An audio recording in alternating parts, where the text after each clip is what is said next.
தொலைச்சவரோட அந்த மனநிலை எப்படி இருந்தது ஆமா, வரும்பொழுது? ரொம்ப கஷ்டப்பட்டார் சார் அவரு. ஆ. அவர் பார்க்கறதுக்கே எங்களுக்கு பாவமா இருந்தது. ம், ம், ம். அவர் என்ன எங்கள பார்த்து பார்த்து அவரு கால்ல வீழணும்னு தோணுது. வராரு, கிட்ட வராரு. அவங்கள இன்ஸ்பெக்டர் அம்மா விட மாட்றாங்க. ம். இது எப்படி வந்தது? ஏதோ அது அவங்க பிரச்சனை. ஆமா. அவங்க விசாரிச்சு தானே குடுக்கணும். ஆமா, ஆனா உங்க கால்ல விழுறதுக்கு அவரு ஆமா முயற்சி வராரு. செய்றாரு. ம். நகைய அவங்க குடுத்துட்டாங்க அவங்க கையில. குடுத்துட்டாங்க. அவர் தான் வச்சிருக்காரு நகைய. சரி. இருந்தாலும் விசாரிக்கிறாரு, இங்க எப்படி வந்தீங்கன்னு. ம். நம்மள உள்ளலாம் உள்ள நம்மள பேசிட்டு அனுப்பிச்சிட்டாரு. எங்க ஆளுங்களும் வந்து எங்கள கூட்டின்னு வந்துட்டாங்க. எல்லாரையும் கம்ப்ளைண்ட் பண்ணிட்டு பேசி முடிச்சுட்டு, ம். சரிம்மா நீங்க போங்கன்னு சொல்லி அனுப்பிச்சிட்டாங்க.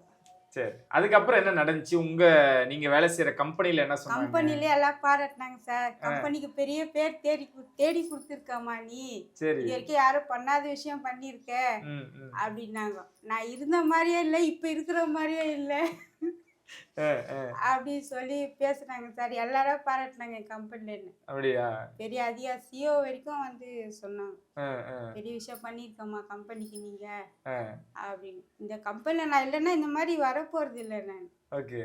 வேற கம்பெனில இருந்தா வெளியே வந்து வேலை செய்ய போறது இல்லை. வீட்டில் இருந்தாலும் அந்த மாதிரி எடுத்துன்னு போய் எங்கேயோ நம்மளுக்கு கிடைக்க போறது இல்லை அந்த மாதிரி. ஆ. இது வேலை இருக்கிறது தான் நம்மளுக்கு அந்த பொருள் வெளியே பெருக்கிறோம், கிடைச்சதே எடுத்து